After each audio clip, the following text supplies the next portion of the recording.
సరే. తీసుకునేటువంటి నిర్ణయంలో ఇక్కడ కొన్ని ప్రత్యేకమైనటువంటి రీతులుగా వారి యొక్క నిర్ణయాలు వ్యతిరేక దిశలో ఉన్నట్లుగా కనబడుతున్నాయి. అబ్రహాము అలాగనే సారా. సారా తీసుకునే ఆ దినము ఆమె తీసుకున్నటువంటి నిర్ణయం కొంచెం బాధ కలిగించినట్లుగా కనబడుతుంది. అది కుటుంబం అంతటిని బాధ కలిగించింది. తీసుకున్న నిర్ణయం దేవుడు ఇంకా పిల్లలు కలుగ చేయలేదని ఆమె తీసుకున్నటువంటి నిర్ణయంగా కనపడుతుంది. ఇక్కడ వాక్యంలో చూసినట్లయితే స్పష్టంగా ఈ విషయము దేవుడు మనకి బయలుపరుస్తున్నాడు. ఆమె దేవుడు కలుగ చేయలేదనేటటువంటి ఆ ఉద్దేశమే ఆమెను తొందరపెట్టింది. ఆ తొందర వలన హాగరుని అబ్రహాంకి ఇచ్చింది. ఆ తర్వాత దానికి అంగీకరించాడు. తర్వాత ఇద్దరూ కలిపి ఆమె మీద వ్యతిరేకత చూపించారు. వ్యతిరేకత చూపించినందుకు గాను జరిగినటువంటి ఒక అద్భుతమైనటువంటి దేవుని యొక్క క్రియయే, దేవుని యొక్క ఉదార స్వభావమే 16వ అధ్యాయంలో ఉన్నటువంటి విషయాలు. ఒక బానిస, ఒక ఒక ఇంటిలో పనిచేసేటటువంటి వ్యక్తి అబ్రహాంతో సమానముగా ఆశీర్వదింపబడటానికి ఆశీర్వాదమునకు కారకురాలైంది. జాగ్రత్తగా గమనించండి. ఈరోజు కూడా ఆశీర్వాదం గురించి ఒక మాట మీకు తెలియపరుస్తున్నాను. దేవుడు ఎలా ఆశీర్వదించుచున్నాడో ఈ విషయంలో మనకి బయలుపడుతుంది. ఇప్పుడు వారిద్దరూ తీసుకున్నటువంటి నిర్ణయం హాగరు అంగీకరించాలి. బానిస అంటే తెలుసు కదా, ఇప్పుడున్నటువంటి పనివాళ్ళకి కాదు, అప్పట్లో ఉండే పనివాళ్ళు. ఇప్పుడు ఒకసారి వస్తే మరలా వాళ్ళ ఇంటికి వెళ్ళిపోతానంటే పంపించేస్తారు. ఈ బానిసలు అలా కాదు, వారి జీవితాంతం కూడా పనివాళ్ళుగా, పిల్లలు కూడా పనివాళ్ళుగానే మిగిలిపోవాలి. అలాగే వారు కొనుక్కుంటారు. అంటే ఇంక నిత్యము పనివాళ్ళుగానే ఉండాలి. అలాంటి విషయంలో ఆమె అంగీకరించాలి. యోసేపు చూసారా, కదిలేవాడు కాదు. పారిపోవచ్చు కదా ముందే పారిపోవడానికి, యోసేపు పారిపోవటానికి అక్కడ అవకాశం లేదు. బయటికి వెళ్తే చంపేస్తారు. బానిసగా మేము కొనుక్కున్నాం గనుక బయటికి పోతే ప్రమాదం. కనుక ఆమె ఎంతో శోధిస్తున్నా సరే పొతీఫర్ భార్య ఏమాత్రం కూడా కదలకుండా అక్కడే అణిగిమణిగి ఉండేవాడు. ఇప్పుడు దేనికైనా అంగీకరించాలి కనుక వివాహముగా ఒక బిడ్డల కోసం ముందుగా బ్రతిమాలుతారు కదా, అలాగే బ్రతిమాలింది. ఆమె అబ్రహాంతో ఉన్నది. ఉంటుండగా దేవుడు కరుణ చూపించాడు, ఆమె మీద కటాక్షం చూపించాడు. ఎప్పుడైతే గర్భము ధరించిందో ఇప్పుడు ఏమిటి మన మాటలు మాట్లాడినట్లుగా మాట్లాడుతుంది. అలాగే ఆమె మీద ఈమెకి ఏం కలిగింది? ఈర్ష్య వచ్చింది. ఆమె మీద మరలా అసహ్యం కలిగింది. ఇక్కడ చాలా స్పష్టంగా ఈ మాటలు గర్భవతి అయినందుకు ఆమె కూడా దాని దృష్టికి నేను నీచురాలుగా కనపడతాను అని అంటుంది. నేను నీచురాలుగా కనపడతాను. ఈమె కూడా అలాగే అనిపించి తోసేసింది, బయటికి పంపించేసింది.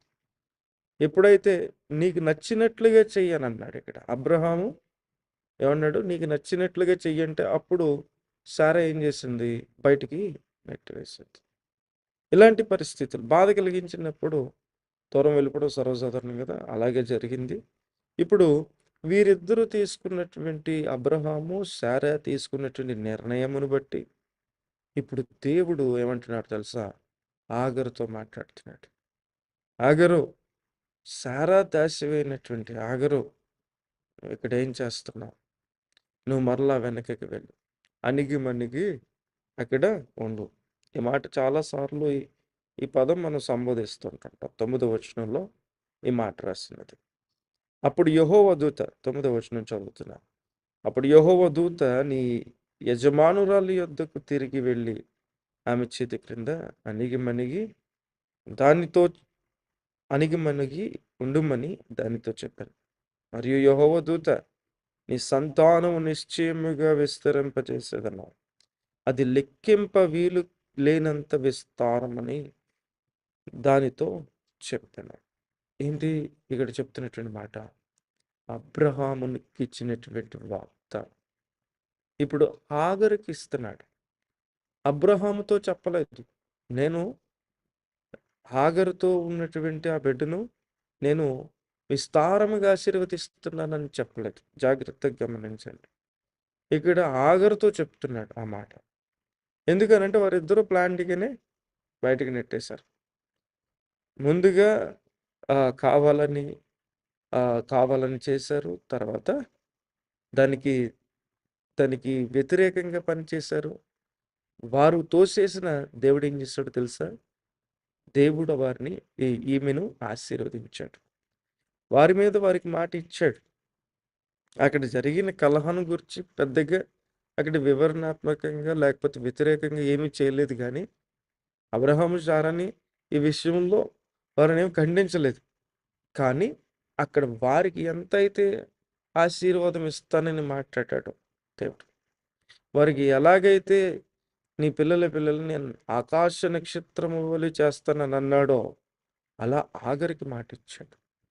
అంటే ఇక్కడ వెలివేయబడినటువంటి సమయంలో చేదరించుకున్నప్పుడు, వ్యతిరేకించినప్పుడు, అది నువ్వు ఎవరైనా సరే, నువ్వు ఏమైనా ఎలాంటి వ్యక్తివైనా, అంటే రక్షణ పొందినా రక్షణ పొందకపోయినా, లేకపోతే నువ్వు ప్రార్థనా పరుడు కాకపోయినా, కొన్ని శాపాలు నీకు దీవెనే తప్ప, ఆశీర్వాదమే తప్ప, మేలే తప్ప శాపము కానే కాదు. దేవునికి స్తోత్రం చెప్పండి.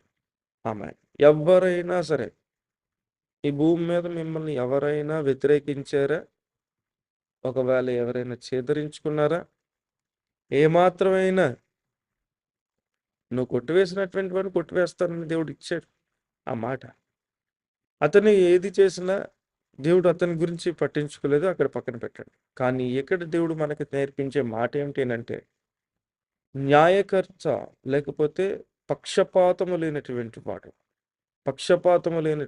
వాడు దేవుడు కనుక తన పక్షపాతము లేనటువంటి క్రియను ఇక్కడ జరిగించడం మొదలుపెట్టాడు. ఆశీర్వదిస్తాను అబ్రహాము అని అబ్రహాముకి చెప్పలే. ఎందుకనంటే అబ్రహాముకి ఆశీర్వదిస్తానన్న తన సంతానము వాడిని ఆశీర్వదిస్తానన్నాడు. అనగా ఇస్సాకు వాగ్దత్త పుత్రుడు గనక దేవుడు చెప్పిన మాట నెరవేర్చాడు. ఈ లోపుగా వీరు చేసినటువంటి నిర్ణయం ఒక తొందరపాటు అనేది. కాబట్టి ఇక్కడ ఆ తొందరపాటును బట్టి దేవుడు పక్షపాతం లేనివాడు గనుక ఆశీర్వదించు దేవుడు అన్నాడు. సహోదరులారా, జాగ్రత్తగా గమనించండి. దేవుడు ఎలాంటి దేవుడు? పక్షపాతం లేనివాడు. ఇక్కడ మొట్టమొదటిగా పక్షపాతం లేని దేవుడు అనే మాట మనము నేర్చుకుంటున్నాం. ఆ మాట చెప్పక ముందుగా అదే సందర్భాన్ని బట్టి మరిన్ని ఈ అధ్యాయంలో మనం నేర్చుకోవలసినటువంటి ప్రాముఖ్యమైనటువంటి మాటల్లో మొట్టమొదట ఇక్కడ ఎప్పుడైతే ఇక్కడ వీరు ఇద్దరు నిర్ణయము వ్యతిరేక దేశంలో ఉన్నదో ఆ వ్యతిరేక దేశకు దేవుడు అటువైపున అనుకూల దేశకు తీసుకువస్తున్నాడు. ఒకరు వెలివేయబడటం దేవుడు ఆశీర్వాదానికి కారణమవుతుంది. నిన్ను ఎవరైనా వెలివేస్తే దేవుడు నిన్ను ఆశీర్వదిస్తారు. నిశ్చయంగా దేవుడు దీవించే దేవుడు. బయటికి ఒంటరిని చేసేసారా, నిశ్చయంగా నువ్వు ఆశీర్వదింపబడతావు. పరిశుద్ధ గ్రంథంలో ఇది చాలా స్పష్టంగా కనపడుతున్నటువంటి వాక్యం. నిన్ను ఎవరైనా దూరం చేసేసారా, లేకపోతే నీ కుటుంబం కావాలని నిన్ను నెట్టివేశారు. కొన్నిసార్లు నీ కుటుంబం కావాలని ఏదో ఒక మాట నిన్ను పట్టించుకోకుండా లేదా నీ కుటుంబాన్ని పట్టించుకోకుండా విడిచిపెట్టేస్తారు. అంటే దేనికి పిలవరు, దేని విషయంలో నేను ఇన్వాల్వ్ చేయట్లేదు, ఏది నీకు చెప్పకుండా వారి క్రియలు జరిగించుకుంటున్నారు. అంటే ఒకప్పుడు చెప్పేవారు, ఇప్పుడు చెప్పట్లేదు. అలాగనే నువ్వు వచ్చినా సరిగా లక్ష్య పెట్టట్లేదు, నీతో సరిగా మాట్లాడట్లేదు. ఇలాంటి విషయాలు ఉంటుంటాయి. అలాగనే ప్రతి విషయంలో కూడా నేను ఏదో ఒక బయట వ్యక్తిలాగా, ఒకవేళ వ్యతిరేకించే వ్యక్తిలాగా, నువ్వు మేలు చేసిన ఆ కుటుంబానికి నువ్వు పని చేసి బానిసలాగా ఆగరిలాగా నువ్వు అక్కడ ఉండిన నిన్ను వ్యతిరేకించినటువంటి కుటుంబం వారు నష్టపోతారు, కానీ నువ్వు నష్టపోవు. ఎందుకనంటే ఇక్కడ దేవుని ప్రజలు గనక వారు మాట ఇచ్చారు కనుక వారు అలా నిలబడ్డారు. కానీ బయట ఉన్నటువంటి వారు అన్యులు గనక మనల్ని శపించిన, మనల్ని వెలివేసిన వారు వెలివేయబడతారని వాక్యం సెలవిస్తుంది. ఇప్పుడు ఇక్కడ చాలా స్పష్టంగా మనల్ని దేవుడు ప్రత్యేకంగా దీవిస్తాడు, ఆశీర్వదిస్తాడు. రెండవ మాట, ఎవరైనా నిన్ను శపించినట్లయితే, ఎవరైనా నిన్ను చేదరించినట్లయితే, లేదా మాటల ద్వారా ఏదైనా అన్నినట్లయితే, వారి మాటల్లో మాటల కిందే మిగిలిపోతాయి. ఎవరూ నిన్ను శపించలేరు. వారు శపించేటటువంటి శాపములు దీవెనలే గాని, ఆశీర్వాదములే గాని, శాపములు కాని ఎప్పటికీ కూడా అవి జరగవు.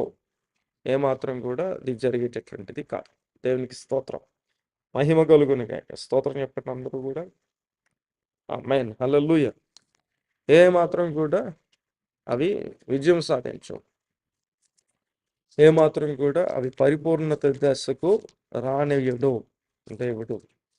ఏమైనా అలాంటివి సందర్భాలు ఏమైనా ఎదురైతే మీరేం తొందరపడిపోకండి. మా మీద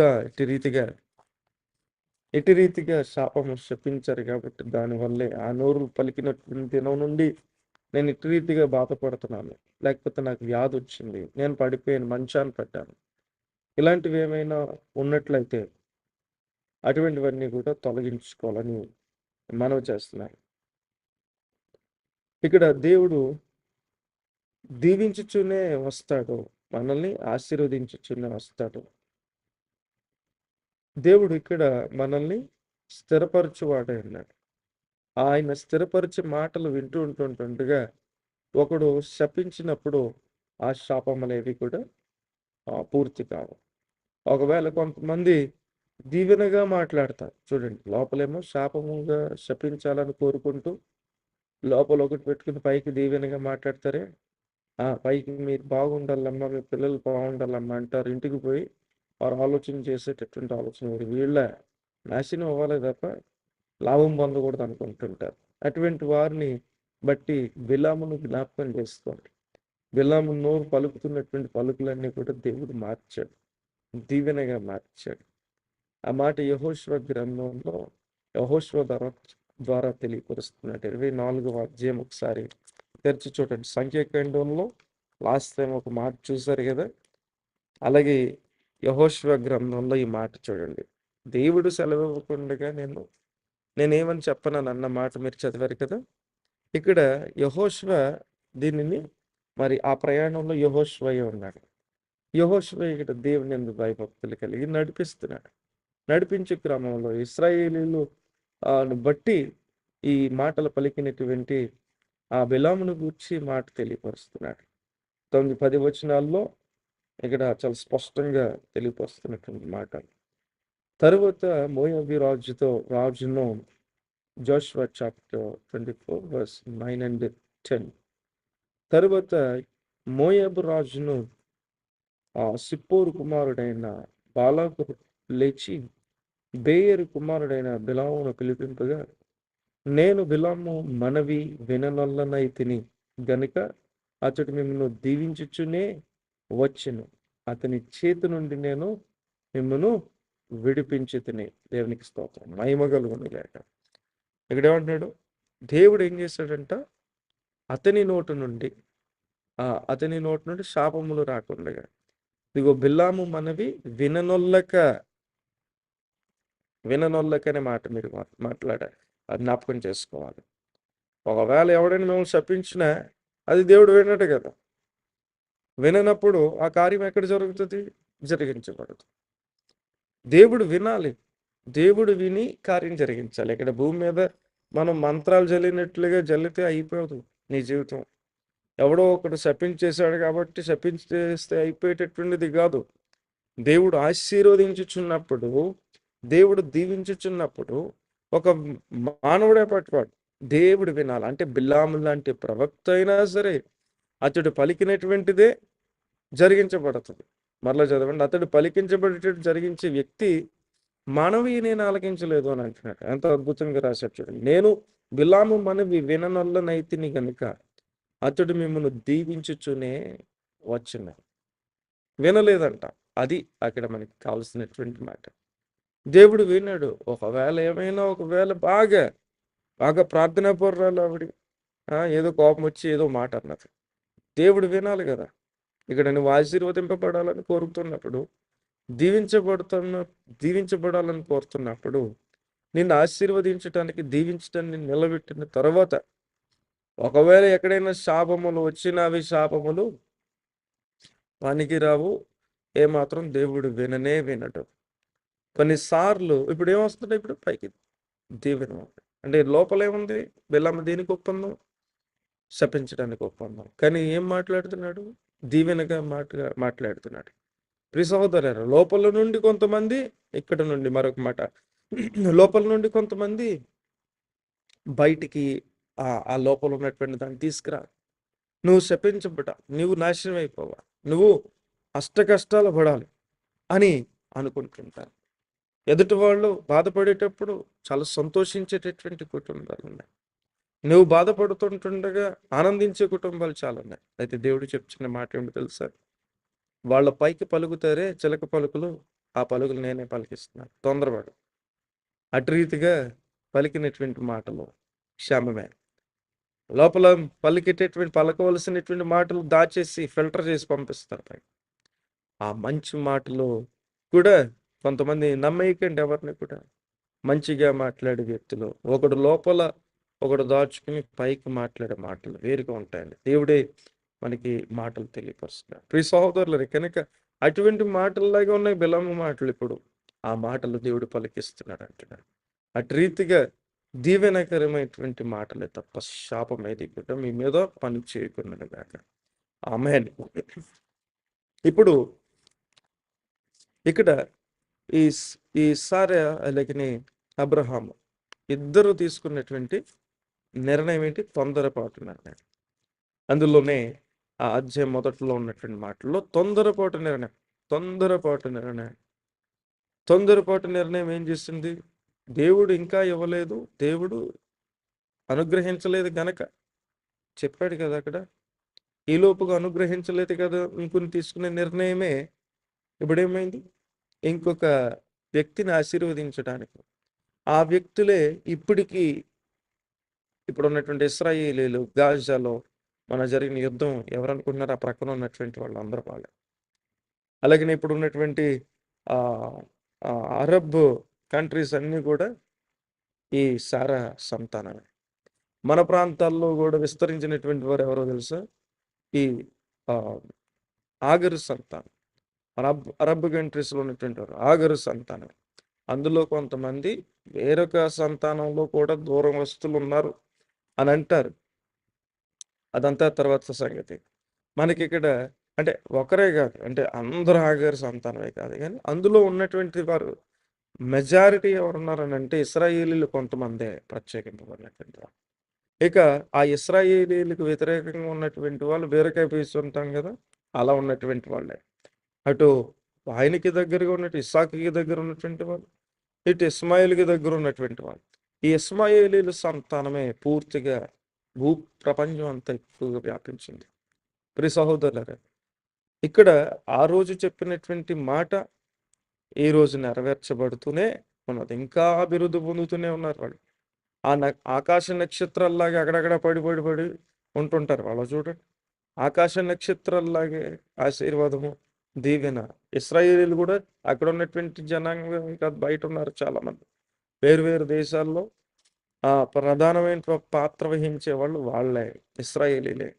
అయితే వాళ్ళు చెదిరిపోయినటువంటి వారు ఉన్నారు. కానీ ఈ శోధన, తొందరపాటు నిర్ణయం వలన వచ్చినటువంటి శోధన ఇప్పటికి వెంటాడుతూనే ఉంది ఆ ఇశ్రాయేలీలు. ఇప్పుడు కూడా 2 రోజుల క్రితం కూడా ఇప్పుడు యుద్ధం చేయటానికి ఇరాన్ జరుగుతున్నటువంటి ఒక మారణకాండ ఉన్నది కదా, అమెరికా దాన్ని వారిస్తుంది. ఎక్కడైనా ఒకవేళ తేడా జరిగితే నేను ఇశ్రాయేలీ మీద అనుబంధం వేసేస్తానన్నారు. వాళ్ళ దగ్గర ఉన్నాయండి. ఇశ్రాయేలీల మీద వేయటానికి కారణం ఏంటి? ఎప్పటి నుండో కాసుకుని కూర్చున్నారు. ఇలా మాట్లాడితే వేసేద్దామని అనుభవం వేసేస్తే అక్కడ ఇశ్రాయేలీలే కాదు, మొత్తం భూప్రపంచం అంతా కూడా నాశనం వస్తుంది. అది జరగనివ్వడు దేవుని వాగ్దానం అటువంటిది. కానీ ఇక్కడ ఎప్పుడు నిత్యము కూడా పోరాటంలోనే ఉండిపోయారు కదా. ఇప్పటికీ వాళ్ళకి ప్రశాంతత లేదు కదా. ఏ మాత్రం ప్రశాంతత, ఈ ప్రశాంతత లేకుండా ఎవరు చేశారు? కారణం ఎవరంటే అబ్రహాము సారా తీసుకున్న నిర్ణయం, తొందరపాటు నిర్ణయం. చాలామంది దేవుడు వాగ్దానం ఇచ్చిన ఆ వాగ్దానం పొందుకునే లోపల తొందరపాటు నిర్ణయాలు చేసేవాళ్ళు ఉన్నారు. నీకు ఇస్తానన్నాడు ఒక ఇల్లు, లేకపోతే నువ్వు అడిగేటటువంటి కార్యము, లేకపోతే బిడ్డలు అన్నాడు, లేకపోతే మరొకటి అన్నాడు. కొంతమంది చూడండి, పిల్లలు ఇచ్చే లోపల ఏం చేస్తారు? మందులు వేస్తున్నారు. దానివల్ల స్త్రీ ఎంత బలహీనమైపోతుంది. నాకు కొంతమంది చెప్పేవాళ్ళు ఉన్నారు, మందులు వాడేసినటువంటి ఎంత బలహీనమైపోతారో, భయంకరంగా బలహీనత. ఆ టెస్టుల విషయంలో బలహీనత, అలాగనే రకరకాల బలహీనతలు. ఇప్పుడు ఏం చేస్తున్నావు? నువ్వు తొందరపాటు, పిల్లలు ఇచ్చే లోపల నీకు ఎందుకు తొందర? దేవుడు ఇస్తానన్నాడు కదా. ఎదురుచూపు ఉండాలి. ఈ లోపల ఆ మందు ఈ మందు వేసి మీ జీవితాలు పాడు చేసుకుంటున్నారు. ఏ మాత్రం కూడా తొందరపాటు నిర్ణయాలు అవుతాయి. దేవుడు మీకు పిల్లలు అనుగ్రహించును గాక. ఆమెన్ చెప్పండి. ఆమెన్. కావలసినటువంటి వారికి దేవుడు బిడ్డలను చూసేటట్లుగా, పిల్లలను చూసే రీతిగా దేవుడు అనుగ్రహిస్తాడు. తొందరపడకండి. అలాగనే ఏదో ఒకటి కొనాలి, కొనే లోపల అప్పుడే అప్పు చేసి, ఇక్కడ అప్పు చేసి అప్పులు పాలైపోయింది. చివరికి నీకు స్థలం ఉంది, స్థలం లేనటువంటి వాడు స్థలం ఇచ్చాడు, ఇల్లు కట్టేస్తానన్నాడు. అలా ఎదురు చూడు. ఏదో కట్టేస్తాడు, ఆయనే కట్టేస్తాడని నీ నమ్మకం ఉండాలి, విశ్వాసం ఉండాలి. చిన్నది కట్టించలేడా అని ప్రార్థనలు చేయాలి, యథార్థంగా నడుచుకోవాలి. దేవుడు ఇచ్చేటంత వరకు నేను ఎలాగే ఉంటాను ప్రభా, నువ్వు నూలు పోకూడదు, నేను ముట్టుకోను, ఎవరిది నాకు వద్దు, ఇదిగో అప్పు ఇదిగో, లేకపోతే అది ఇదిగో అని అందరూ కూడా నీకు అవకాశాలు ఇచ్చేస్తుంటుంటారు. అవకాశాలు ఇచ్చినప్పుడు ఆ మాత్రం అవకాశాలు ఒకవేళ ఉపయోగించుకున్నటువంటి విశ్వాసం నీలో ఉంటే, అబ్రహాం గురించి చెప్పినప్పుడు చెప్పడం జరిగింది 14వ అధ్యాయంలో, అలాంటి విశ్వాసం నమ్మకం ఉంటే నువ్వు అలాగే నిలబడు, పర్వాలేదు. లేదా అది ఒక చిన్నటి నీకు భారం లేనటువంటి అవకాశంగా నీ దగ్గరకు వచ్చినప్పుడు అది నువ్వు నిశ్చయముగా ఉపయోగించుకోవచ్చు. కానీ భారభరితమైంది దేవుడు నీకు ఇవ్వడు. చాలా మంది చేసే తప్పిదం, ఒక ఇంట్లో వస్తువు కావాలా, ఎదురు చూడండి. తొందరపాటు నిర్ణయం తీసుకోవద్దు. దేవుడు ఇవ్వడా అంటే ఇచ్చేస్తున్నాడు కదా. దేవుడు ఇచ్చేసాడని నువ్వు చెప్తున్నావు, కానీ దానివల్ల ఏంటి? వెనకాల సమస్య, భయంకరమైన బాధ మిగిలి చేస్తున్నావు. మరలా అదే అప్పు తీర్చు ప్రభా. ఇప్పుడు వీరిద్దరు చేసిన పని అదే. ఇప్పుడు సారా అలాగనే అబ్రహాము, దేవుడు నాకు పిల్లలు కలుగ చేయలేదని అని రాశాడు అక్కడ మొదటి వచనంలో. ఒకసారి ఆ మాట చదువుతారండి, ఆదికాండంలో ఉన్నటువంటి మాట. ఇప్పుడు 16వ అధ్యాయము చదవండి ఒకసారి.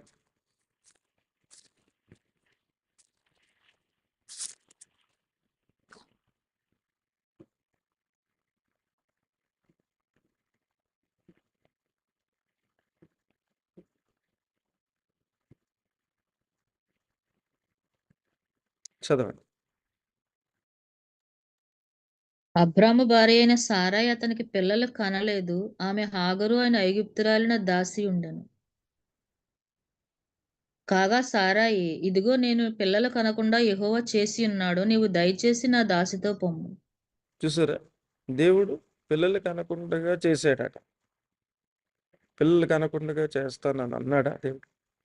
పిల్లలు ఇస్తానని అన్నాడా?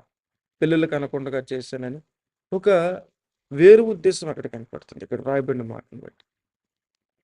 పిల్లలు కనకుండా చేశాడంటే దేవుడు ఇస్తానని అన్నాడు ముందు రోజుల్లో చెప్పాడు కదా. ఆ ఇస్తానన్నటువంటి మాటలు, అబ్రహాంతో పలికినటువంటి మాటలు, అవి జరగవా? జరిగిస్తాడు దేవుడు. ఇస్తానన్నటువంటి మాట జరిగించే లోపుగానే ఈ లోపల తొందరపాటు, ఆ తొందరపాటు వలన వచ్చినటువంటి సమస్య ఇప్పుడు ఈరోజు చాలా మంది జీవితాలు, ఒక నిర్ణయం లేదు, ఒక దేవుని యొక్క చిత్తం ఉండదు, ఒక ప్రయత్నం అనేటటువంటి ఆ ప్రయత్నం దేవుని చిత్తానుసారమైన ప్రయత్నం కాదు. సొంత ప్రయత్నాలు చేయకండి, ఎట్టి పరిస్థితుల్లో మీ జీవితాల్లో ఉండడానికి వీళ్ళకి. అవి మిమ్మల్ని బాధ కలిగించడానికి మీ చుట్టూరు అవే ఒక కలుపు మొక్కల్లాగా తయారవుతాయి. లేదంటే ఈరోజు ఆగరు కానీ ఆ రోజు అలా తీసుకునకపోతే, ఆగరు విషయంలో నిర్ణయం తీసుకోకపోతే ఈ రోజుకి ప్రశాంతంగా ఉండను ఇశ్రాయేలీయులు. వారు తిన్నది తినేటట్టుగా వంట పెట్టును, వారి పిల్లలు కాపాడుకును, 4, 5 రోజులు క్షేమంగా ఉంటారు.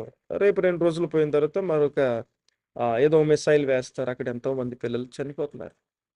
ఎంతోమంది స్త్రీలు చనిపోయారు. గతించిన కాలంలో రాత్రనక, పగలనక వారిని తీసుకువెళ్ళిపోయారు కదా! హమాస్ అనేటటువంటి వాళ్ళు 2 సంవత్సరాల క్రితం. తీసుకువెళ్ళిపోయినటువంటి వారు ఎంత చిత్రవధ చేశారో కొన్ని ఇంటర్వ్యూస్‌లో డాక్యుమెంటరీస్ రిలీజ్ చేశారు వాళ్ళ విషయంలో. చాలా భయంకరమైన వేదనట. స్త్రీలు, పురుషులు కూడా బాధపడ్డారు. అలా గుహలలో తీసుకువెళ్ళిపోయి, చెరపట్టుకొని తీసుకువెళ్ళిపోయి, వారిని భయంకరంగా నాశనం చేశారు. భోజనం కూడా పెట్టేవారు కదట. ఎముకలు గూడుతో వచ్చారు బయటకి. కొంతమందిని ఆ మధ్య కాలంలో రిలీజ్ చేసినటువంటి వాళ్ళు ఉన్నారు.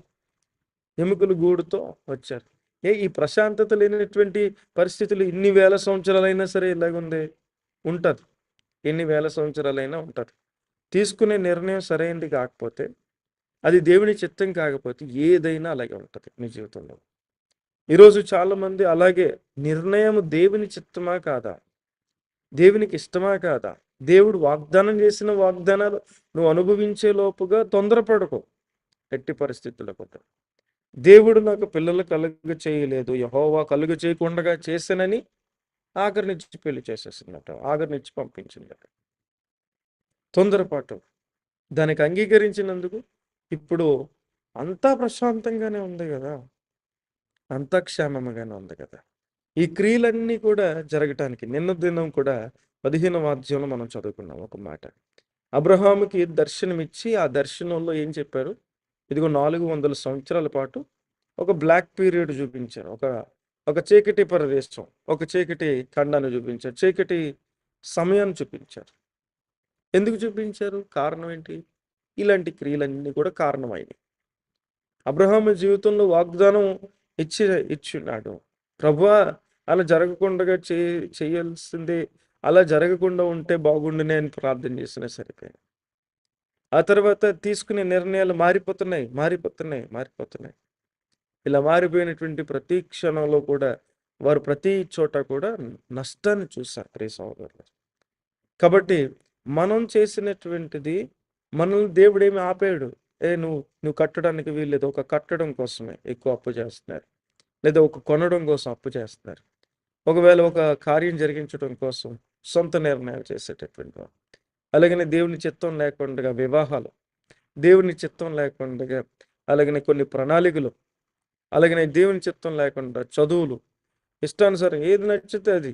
ఇంక మనకు నచ్చిందే ముందుకు వెళ్ళిపోవడం. ప్రార్థన ఉండదు. కాబట్టి ఏమీ లేనటువంటి పరిస్థితులు ఎదురవటానికి కారణం ఇవే. ఒక స్థిరత్వం లేనటువంటి జీవితాలుగా మారిపోవడానికి కారణం సొంత నిర్ణయం. ఈరోజు దేవుడు చెప్తున్నటువంటి మాట, దేవుడు నాకు ఇవ్వలేదని బాగా భారం పెట్టుకుని కొంతమంది ఇలాంటి చివికిపోయినటువంటి మనస్సులో దేవుడు నాకెందుకు ఇవ్వలేదు అన్నట్టుగా ఆ సారా మాట అలాగే ఉంది. యెహోవా నాకు గర్భము కలుగ చేయలేదు కనుక నేను ఇలా చేసేస్తానని చేసేసింది. అలాగే దేవుడు వాళ్ళని ఆశీర్వదించాడు, నన్ను ఆశీర్వదించట్లేదు అని చెప్పి నిర్ణయాలు చాలామంది తీసుకునేవాళ్ళు. అటు రీతిగా తీసుకున్నటువంటి వారు అందరూ కూడా సమస్యలు కొని తెచ్చుకునేవారు. ప్రియ సహోదరులారా, ఇటు రీతిగా దేవుని చిత్తం లేకుండా ఏ కార్యం చేసినా సరే ఈ రోజుకి నువ్వు బాధపడుతూనే ఉంటుంటావు. ఈ రోజుకి నీ కూడా అది ముందుకి కొనసాగించబడుతూనే ఉంటుంది. కానీ కృప కలిగిన దేవుడు నీకు తోడుగా ఉన్నాడు కాబట్టి మెలకు దేవుడు అనుగ్రహిస్తున్నాడు కనుక దానికోసం ప్రత్యేకంగా ఉపవాసం ఉండి ప్రార్థన చేయండి. దేవుని సహాయం కోరండి. దేవుని యొక్క తోడు కోసము ఎదురు చూడండి, కోరండి.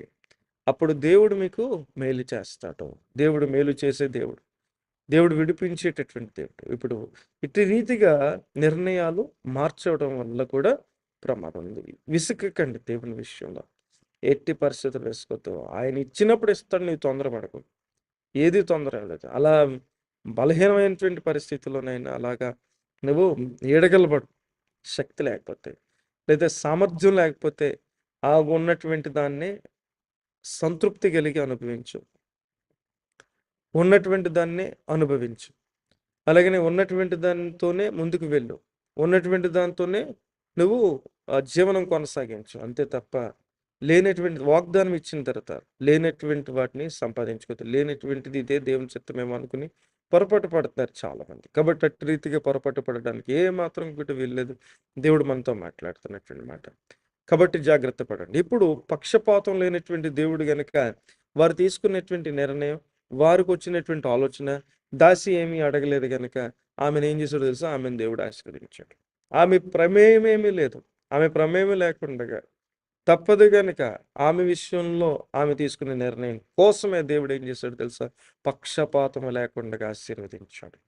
దేవుని గురించి చెప్తున్నటువంటి మాటలు అపోస్తులు ఇట్టి రీతిగా అంటున్నారు. 10వ అధ్యాయం అపోస్తుల కార్యాల్లో ఈ మాటలు రాయబడి ఉన్నాయి. ఈ 3 వచనాలు చదవండి ఒకసారి. పక్షపాతం లేని దేవుడు అనే మాట మనకి కావాలి. ఇక్కడ సందర్భాలు అక్కడ వేరువేరుగా ఉన్నప్పటికీ ఈ మాటలు చదవండి. అంటే ప్రభు నిమిత్తమై ఎలాంటి దేవుడు? మన దేవుడు పక్షపాతము లేనటువంటి దేవుడు. దానినే మనము ఒక్కసారి చూద్దాం. 10వ అధ్యాయం 34, 35 వచనాలు చదువుదాం. దేవుడు పక్షపాత కాడని నిజముగా గ్రహించి ఉన్నాము. ప్రతి జనములోనూ ఆయనకు భయపడి నీతిగా నడుచుకుని వానిని ఆయన అంగీకరించును. ఏం చేస్తాడట? ప్రతి జనములో కూడా. ప్రతి జనం అంటే ఇప్పుడు ఆగరి ఎక్కడి నుండి వచ్చింది? ఆమె అన్యురాలు కనుక ఆమె విషయంలో పక్షపాతం లేకుండా దేవుడు కృప చూపించాడు. నువ్వు ఆశీర్వదింపబడతావమ్మా, నువ్వు దీవించబడతావు. ఆమె ఏమైనా వాగ్దానం, ఒక దర్శనం వచ్చిన తర్వాత వాగ్దానం విని వచ్చిందా? ఏమాత్రం రాలే. ఆమె ఏమైనా ఒకవేళ ఒక ఉద్దేశం చేత, ఆ ప్రణాళిక చేత దేవునికి ప్రార్థన చేస్తుందా? లేదు. బలిపీఠాలు కట్టిందా? లేదు. కానీ దేవుడు పక్షపాతం లేనటువంటి దేవుడు. కాబట్టి ఇక్కడ వారు తీసుకున్న నిర్ణయాన్ని బట్టి ఈమె బలి కాకూడదని, ఈమె చేయవలసిందమ్మా, నువ్వు చేయాల్సింది నువ్వు చెయ్యి, నేను నీ కుటుంబాన్ని నేను ఆశీర్వదిస్తాను, విస్తరింపజేస్తాను, లెక్కలేనంతగా నేను ఆశీర్వదిస్తాను నీ బిడ్డను అన్నాడు. ఎంత దయమేడో చూడండి. ఈ పక్షపాతం లేనటువంటి దేవుని కోసం చాలా మందికి అర్థం కాదు. ఆ అన్యుల్ని ఆశీర్వదిస్తున్నావు నాయనే అని అంటాడు. వాళ్ళ పరిస్థితే బాగుంది, విగ్రహారాధన చేసేవాడి పరిస్థితే బాగుంది, అలాగనే విచ్చలవిడిగా తిరిగినటువంటి వాడి పరిస్థితే బాగుంది. దేవుడు పక్షపాతం లేనటువంటి వాడు. నువ్వు ఇక్కడ నుండి కోరుకుంటున్నావే ఈ వ్యతిరేకత వాళ్ళకి ఆశీర్వాదంగా మారుతుంది. వాళ్ళు ఆశీర్వదింపబడ్డాను, వాళ్ళు ప్రార్థన చేయక్కర్లే. నీ మనసు చాలు, నీ బుద్ధే వాళ్ళని ఆశీర్వదింపజేస్తుంది. ఆఖరిని అట్టి రీతిగా ఆశీర్వదించిందో అట్టి రీతిగానే నీ హృదయం, నీ నీ మనసున్నదే వీడు బాగుపడకూడదు, వాడు బాగుపడకూడదు అనే ఆలోచన అది. అందుకని వాళ్ళు బాగుపడేటట్టుగా దేవుడు చేస్తున్నాడు. సహోదరులారా, మనమే వాళ్ళు ఆశీర్వదింపబడడానికి కారణమయ్యాం. ఇప్పుడు ఆశీర్వదింపబడినటువంటి వాడు చేసిన నిర్ణయాలే కదా ఇప్పుడు ఆ హాగరుని ఆశీర్వదించేటట్టుగా చేసింది, అన్యురాల్ని. ఇప్పుడు వాగ్దానం పొందుకున్నటువంటి మనం కూడా ఇతరులను ఆశీర్వదించేటట్టుగా మన పలుకులు, మన పద్ధతులు, మన ఆలోచనలు ఉంటున్నాయి. కాబట్టి ప్రియ సహోదరులారా, దేవుడు ఏమాత్రం ఎవరిని విడిచిపెట్టాడు, అందరిని ఆశీర్వదిస్తాడు. అందరూ బాగుపడాలి, అందరూ ఆశీర్వదింపబడాలి, అందరూ దీవించబడాలి. ఆ ప్రభువే కృప చూపిస్తున్నాడని వారు ఎరగొచ్చు, వారు తెలుసుకోకపోవచ్చు. కానీ అది దైవాధీనం. దేవుడు ప్రేమించినప్పుడు మనం దేవుడికి వ్యతిరేకంగా పని చేస్తున్నామని మర్చిపోదు. చాలా మంది ఆ తిండ్లైన మర్చిపోతున్నారు. వారిని ఆశీర్వదించిన మన విశ్వాస జీవిత ప్రయాణంలో జరిగించబడేటటువంటి క్రియలు, ఈ క్రియలను బట్టి మనందరము కూడా జాగ్రత్త పడుతూ ఆ అబ్రహాము, శారా ఆ రోజు తీసుకున్న నిర్ణయాల్లాగా మన నిర్ణయం ఉండకూడదు అనేటువంటి సమాధానమే 16వ అధ్యాయం యొక్క వివరణ. దేవుడు మాత్రం ఆయన అందరినీ సమానంగా చూసేటటువంటి దేవుడు కనుక నిన్ను సమానంగా చూస్తాడు. నీకు ఏ గాయము తగలదో, ఏ శాపము రాదో, ఎవరు పలికినా దేవుడు నిన్ను శపించడం ఏమాత్రం కూడా, ఇంకా ఆశీర్వదిస్తాడు, ఇంకా దీవిస్తాడు. అక్కడ అన్యుల్నే ఆశీర్వదించినప్పుడు నిన్నెందుకు ఆశీర్వదించడం? ఇంకా దీవిస్తాడు, ఇంకా నిన్ను బలపరుస్తాడు. చాలామంది అంటుంటారు, మా ఇంటి పక్కన వాళ్ళేనండి మమ్మల్ని ఇలాగ నాశనం అయిపోవాలనుకుని. కొంతమంది ఎవరెవరు ఏదో అనుకుంటుంటారట. ఆ అనుకున్నటువంటి విషయాలు చెప్తుంటుంటారు. మన ఇంటి కోసం మాట్లాడే వాళ్ళు ఉన్నారు చాలామంది. ఆ మన ఇంటి కోసం మాట్లాడే వారిని కూడా దేవుడు వారిని శపిస్తాడు, కానీ మనల్ని శపించటం, వారు అనుకోనివ్వండి, అది మనకి ఆశీర్వాదం, దీవెన. ఎవరు ఏమనకపోతే మనమే శాపం పొందుకుంటాం. మనమే లేనిపోయినటువంటి నష్టాలు పొందుకుంటాం. ఎందుకంటే మనకి ఆశీర్వాదాలు ఇచ్చినటువంటివి మనమే నష్టంలోకి వెళ్ళినట్లుగా చాలామందిని శపించేసాం. కాబట్టి ఇప్పుడు మనం శాపంలో పోతాం. కనుక ఇప్పుడు కాలం మట్టుకు మాత్రం మనము నూతనమైనటువంటి ఆ ఎన్నుకోబడినటువంటి వ్యక్తుల్లాగే మనం ఉన్నాం గనక మనం ఈ కృపను పొందుకోవడానికి ప్రయత్నం చేయాలి. ప్రతి ఒక్కరు కూడా దేవుడిచ్చే ఆశీర్వాదం నాకున్నది, దేవుడిచ్చే వాగ్దానం నాకున్నది, దేవుడిచ్చినటువంటి మాట నాకున్నది కనుక ఏ మాత్రం కూడా నేను మరలా వారి మాటలకు లక్ష్య పెట్టను, వారి మాటకు చెవినివ్వను అని నిర్ణయం తీసుకోవాలి. మిమ్మల్ని ఒకవేళ ఆఫీస్‌లో పనిచేసే చోట, అలాగనే ఇరుగు పొరుగు వారు, అలాగనే కుటుంబీకులు, భర్తలు, భార్యలు చాలామంది వ్యతిరేకంగా పనిచేసేవాళ్ళున్నారు. నోటితో ఇంటిలో కొంతమంది నువ్వు పలికితే నీ నోరు అలాంటిది, ఇలాంటిది అంటారు. ఎవరి నోరు ఈ రోజు నుంచి కూడా పని చేయదు. దేవునికి వ్యతిరేకంగా ఏది కూడా నీ మీద పని చేయకుండాను గాక. ఆమేన్ చెప్పండి అందరూ గూడా. అలాంటి కొంతమంది నీ నాలుక ఆడెవడో అంటున్నాడు ఈ మధ్య కాలం, నాలుక మీద నాకు మచ్చలున్నాయి జరుగుతాయి అంటున్నాడు. నాలుక మీద మచ్చలుంటే జరిగిపోయేటటువంటిది గాదు. ఎవరిగో ఎవరెవరో ఎవరెవరినో అంటూ ఇటీవల కాలం దేవుని బిడ్డలను కూడా దూషించాడు. ఈ మధ్య కాలం దొరికేసాడు. అదే అన్యులకు దొరికేసాడు. ఆ వ్యక్తి అంటున్నాడు, నా నాలుక మీద మచ్చలున్నాయి తెలుసా? నేనేదంటే అది జరుగుతదిరా అంటున్నాడు. అలా మచ్చలుంటే జరిగేటటువంటిది కాదు. దేవుని యొక్క కృప మనతో ఉండాలి. మన వాగ్దత్త పుత్రులం కాబట్టి వాగ్దానాన్ని స్వతంత్రించుకునేటటువంటి భాగ్యంలో మనం ముందుకు వెళ్తుంటాం. మన నోటి నుండి శాపాలు రాకూడదు. ఏదైనా సొంతంగా నిర్ణయం తీసుకొని మోసం చేసామా, వారు ఆశీర్వాదం పొందుకుంటారు మనతో పాటు. వాళ్ళే మనకు గుదిబండలుగా మారిపోతారు. అందుకని మోసం చేయకుండా ఎవరిని కూడా ఏమాత్రం కూడా మనం అన్యాయం చేయకూడదు. ఎవరికి అక్రమం తలపెట్టకూడదు. వారి పిల్లలు మనకి శోధనగా నిత్యము నిలబడిపోతారు. ఇప్పుడు అబ్రహాముకి, సారాకు అటు రీతిగానే వీరు ఇప్పటికిని కూడా వారి సంతానానికి గుదిబండలుగానే మిగిలిపోయారు. కాబట్టి ప్రియ సహోదరులారా, దేవుడు పక్షపాతం లేనివాడు గనక జాగ్రత్తగా మనం ప్రవర్తించాలనేటటువంటిదే ఈ 16వ అధ్యాయం. ప్రార్థన చేద్దాం అందరూ కూడా. ప్రభువా, ఇదిగో మమ్మల్ని దర్శించిన ఆయన తండ్రి, ఇదిగో ప్రభా, ఎక్కడైనా మేము తప్పిదం మాట్లాడుతున్నామేమో, అపవిత్రత మాట్లాడుతున్నామేమో, అపరిశుద్ధత మాట్లాడుతున్నామేమో, తండ్రి శపిస్తున్నామేమో, ఏమైనా ప్రభా ఎదురు చూచే క్రమంలో ఎక్కడైనా ఒకవేళ తండ్రి మేము తప్పిపోతున్నామేమో తండ్రి, ఇదిగో మమ్మల్ని క్షమించిన ఆయన. ఒక్క నిమిషం అందరూ కూడా ప్రార్థన చేయండి. ప్రార్థన చేయండి.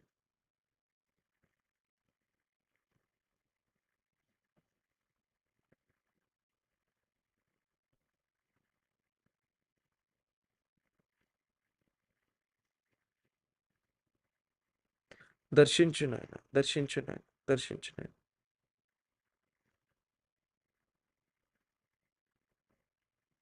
దర్శించు నాయన, దర్శించు నాయన, దర్శించు నాయన. ప్రభా, మమ్మలను సరిచేతండి, సరిచేతండి. మా హృదయములను ప్రభా తండ్రి కడుగునాయి. ఎవరైనా మేము నోటితో శపిస్తున్నారా? దయతో క్షమించిన ఆయనని ప్రార్థన చేయండి. ఎవరినైనా వివిధ మాటల చేత వారిని ఇబ్బంది పెడుతున్నారా? క్షమించమని ప్రార్థన చేయండి.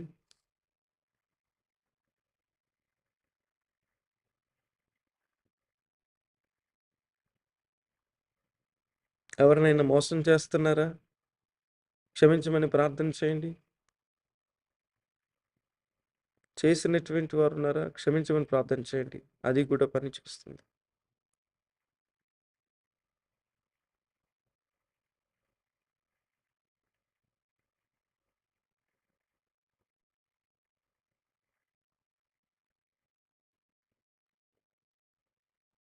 తండ్రి దర్శించు నాయన.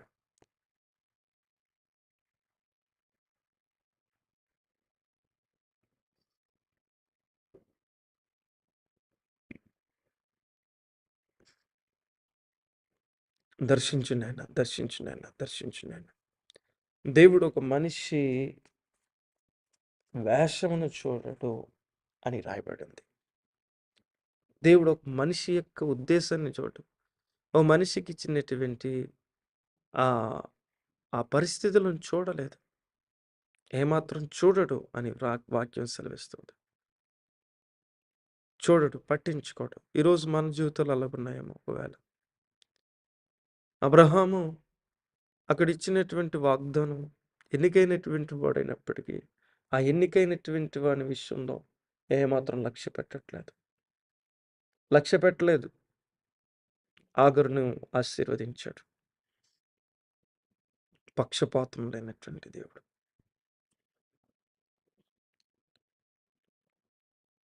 అదే మాటను అపోస్తలుడైన పౌలు గారు మరలా తెలియపరుస్తున్నాడు. పక్షపాతం లేనటువంటి దేవుడని రోమా రాసిన పత్రికలో రాయబడిన ప్రకారం శిక్షించే విషయంలో అలాగే శిక్షిస్తాడు. మేలు చేయ విషయంలో నరుని వేషము, ఆ ఎన్నికైనటువంటి వారి వేషము, అది వేషమే తప్ప ఆయన వాటిని లక్ష్య పెట్టడు, నేను లక్ష్య పెట్టను అని అంటున్నాడు. ఎందుకనంటే ఎన్నికైనటువంటి వారు అనేటటువంటి ఒక ఉద్దేశమే అనేక మాటలకు దాడి తీస్తుంది. కనుక పక్షపాతము లేనటువంటి దేవుడు ఆయన. పక్షపాతం లేనటువంటి దేవుడు నిన్ను కాపాడి రక్షించునుగాక. పక్షపాతము లేనటువంటి అనుభవం నీకు కలుగు చేయనుగాక. పక్షపాతము లేనటువంటి ఆ కృప ఎప్పుడు కూడా నీ మీద ఆయన హస్తము చాపబడునుగాక. ఆయన ఎక్కడ కూడా మనవాళ్ళు మరొక వారు అనేటటువంటి ఆలోచన కలిగినటువంటి వాడు కాదు. దేవుడు ఆశీర్వదించాడు. ఆగరును అట్టి రీతిగా ఆశీర్వదించాడు. ఎన్నికలో లేనటువంటి ఆమెను దేవుడు దీవించలేదా? ఎన్నికలో లేనటువంటి వారముగా మనము కూడా ఉన్నాం. ఆ రోజు అబ్రహాం ఉండుండొచ్చేమో కానీ ఈరోజు మనము కూడా ఎన్నికలో లేనటువంటి వారమే దేవుడు ఎన్నుకున్నాడు, ఏర్పాటు చేసుకున్నాడు. ఏర్పాటు చేసుకున్నంత మాత్రాన మనం ఎన్నికైనటువంటి వారమని ప్రవర్తింపక, ఆ మాట మనకి గలతీ రాసిన పత్రిక బోధిస్తుంది. ఎన్నికైనటువంటి వారమని ఒకవేళ ఎక్కువగా ప్రవర్తిస్తే మనల్ని కూడా లక్ష్య పెట్టడం, మన వేషముగా దానిని వేషంతో పోల్చడం జరుగుతుంది. ఒకవేళ ఎవరినైనా నువ్వు శపిస్తే అలాంటి ఉద్దేశంతో, ఆ శాపములు కాదు, దీవెనలు, ఆశీర్వాదములు. కనుక ప్రియ సహోదరులారా, మనస్సు మార్చుకునండి. పరిస్థితులను మార్చునైనా అడగండి. ఒక నిమిషం నిర్ణయాలు ఒకవేళ అబ్రహాము శారా తీసుకునే నిర్ణయాల వలె ఉన్నాయేమో ఈరోజు శోధనలు ఉండటానికి కారణం ఇవి కూడా కావచ్చు. ఈరోజు వాక్యం ద్వారా నీతో మాట్లాడినటువంటి మాటల్లో ఇది ఒక మాట. దేవుడు ఒకవేళ దానిని బట్టి నిన్ను హెచ్చరిస్తున్నాడు. ప్రభువా, నువ్వు సహాయం చేయి. మనుష్యుల యొక్క ప్రయత్నాల వలన నష్టం వచ్చింది భూమికి. మనుష్యుల యొక్క సొంత ఉద్దేశం వలన ఆయన ఆటంకపరచలేదు, కానీ జరిగించబడినటువంటి క్రియను మాత్రం ఆయన ఎప్పటికీ నిత్య ఆటంకంగానే ఉంచున్నాడు. అవును, నీ సంతానంకి వారి సంతానంకి వైరం ఉంటుందని అన్నాడు. అటు రీతిగానే వైరంలోనన్నా. ప్రియ సహోదరులారా, జాగ్రత్త తీసుకునే నిర్ణయాలు చాలా జాగ్రత్తగా తీసుకోవాలి. ఒకవేళ అలాంటి నిర్ణయాలలోనికి వెళ్ళిపోకుండా ప్రార్థన చేయండి. క్షేమంగా ఉంచబడినటువంటి వారు, మునుపు బాధపడుతూ వస్తున్నటువంటి వారు, ప్రభా ఇదిగో నా మాట వలన, నా ఇష్టం వలన భార్యలు, స్త్రీలు వినబడుతుందా? మీ నిర్ణయాల వలన చాలా నష్టం తెచ్చుకున్నటువంటి సందర్భాలు ఉన్నాయి. ఇప్పటికైనా దేవుని చిత్తం ఏమిటో ఎరగకుండగా నీ నిర్ణయమును బట్టి నువ్వు గృహాన్ని నడిపించాలని ప్రయత్నం చేస్తే, ఇదిగో శారా నడిపించడానికి ప్రయత్నం చేసి నష్టాన్ని కొని తెచ్చుకుంది. ఈరోజు ఈ స్థాయికి రావటానికి కారణం అదే కావచ్చు. ఈరోజు ఆ పరిస్థితి రావటానికి ఒకవేళ నీవే కారణంగా చూపించవచ్చు, నీవే కారణం అవ్వచ్చు. కాబట్టి ప్రభువా దర్శించు. నా వలన ఎవరు కూడా ఇబ్బంది పడకూడదు, నా వలన ఎవరు కూడా బాధపడకూడదు. తండ్రి ఒకవేళ నేనే ఇలాంటి నిర్ణయం తీసుకొనొచ్చు, నన్ను క్షమించు నాయన. నన్ను క్షమించు నాయన అని అడగండి. అప్పుడు దేవుడు మీకు మేలు జరిగిస్తారు. మిమ్మల్ని ఆశీర్వదిస్తారు. మిమ్మల్ని దీవించగలిగిన సమర్థుడు ఆయన. ప్రభువుకు అసాధ్యమైనది ఏది లేదు నా ప్రియ సహోదరులారా. సమస్తం సాధ్యమే. దీని నుండి మేము బయటికి రామా అని అంటే దేవుడు ప్రస్తుతం ఇశ్రాయేలీయులను కాపాడుతున్నారు. వారు ఎన్ని ప్రయత్నాలు చేసినా వాగ్దాన పుత్రులను ఎప్పుడు కూడా కాపాడుతూనే వచ్చున్నాడు. అలాగే నిన్ను కాపాడుతాడు, నీ కుటుంబాన్ని కాపాడుతాడు, క్షేమము దయచేస్తాడు, సంతోషం ఇస్తాడు. కానీ నీకు నిత్యము ఒక పోరాటం అయిపోతుంది కనుక ఆ పోరాటాలు చాలామంది పెట్టుకుంటున్నారు. అటు రీతిగా అప్పులు కానీ తొందరపాటు నిర్ణయాల వలన తీసుకునే నిర్ణయాల వలన శోధన, స్నేహితులు, అలాగనే ప్రధాన పాత్ర వహించే అవకాశాలు ఇవ్వటాలు, ఇటువంటివన్నీ కూడా ఈ అధ్యాయంలో కనబడుతున్నాయి. ప్రభు అటు రీతిగా మేము ఉండకుండా సహాయం చేసి నడిపించండి. మీరు ప్రభు తండ్రి జ్ఞాపకం చేసుకుని ప్రభు సరిచేసి నడిపించుకుంటున్నాం తండ్రి. బలపరచునైనా స్థిరపరచు తండ్రి, ఆశీర్వదించండి తండ్రి. ఏడంతల ఆత్మశక్తితో నింపి మీరే మహిమ పొందమని అడుగుచున్నాం తండ్రి. ప్రభా మమ్మలను జ్ఞాపకం చేసుకో, మమ్మలను నడిపించు నాయన. మమ్మల్ని మీ చెంత ప్రభ చేర్చుకోమని అడుగుచున్నాం తండ్రి. తండ్రి ఇదిగో ప్రభ ఎక్కడ విడిచిపెట్టకుండా మమ్మల్ని అందరినీ వాడుకోమని ఈ ఉదయకాల సమయంలో మమ్మల్ని అందరినీ నడిపించమని వాక్యం ద్వారా మమ్మల్ని బలపరిచిన వందనాలు చెల్లించుకుంటున్నాం, ఆశీర్వదించినందుకు వందనాలు. అలాగనే ప్రభా తండ్రి ఇందులోనే ప్రభ హెచ్చరించినందుకు వందనాలు. ఈ మాటల ద్వారానే ప్రభ మాకు జ్ఞానం నేర్పించినందుకు వందనాలు. ఈ మాటల ద్వారా ధైర్యం దయచేసినందుకు వందనాలు. ఈ మాటల వలన ప్రభా తండ్రి ఇదిగో మరలా ప్రభ మాకు తెలివి నేర్పిస్తున్నావు నాయన, దాని జ్ఞానం నేర్పిస్తున్నావు నాయన. వాటన్నిటినీ ప్రభ అనుభవించుటకు అనుసరించుటకు భాగ్యం చేసి నడిపించమని ఘనతా ప్రభావం నీకు అర్పిస్తే పరిశుద్ధి నామములో నడిచి ప్రార్థన చేస్తాం, సమర్పిస్తున్నాం తండ్రి. ఆమేన్. పరలోకమందున మా తండ్రి, మీ నామం పరిశుద్ధపరచబడును గాక, మీ రాజ్యం వచ్చును గాక, మీ చిత్తం పరలోకమందు నెరవేరినట్టు భూమి మీద నెరవేరును గాక. కావలసిన అందిన ఆహారం నేడు మాకు దయచేయి. మరణ సమయం క్షమించిన ప్రకారం మనం క్షమించము, శోధనలోని తెక్కి నుండి తప్పించము. కనుక రాజ్యము, బలము, మహిమ నిరంతరము నీవైనావు తండ్రి. ఆమేన్. తండ్రి అయిన దేవుని యొక్క ప్రేమ, ప్రభు అయిన యేసుక్రీస్తు వారి దివ్యమైన కృప, పరిశుద్ధాత్మిక అన్యోన్య సహవాసం, సమాధానం ఎప్పుడు ఎల్లప్పుడూ సదాకాలం ప్రభు రాకడ పర్యంతరం తోడే నడిపించును గాక. ఆమేన్.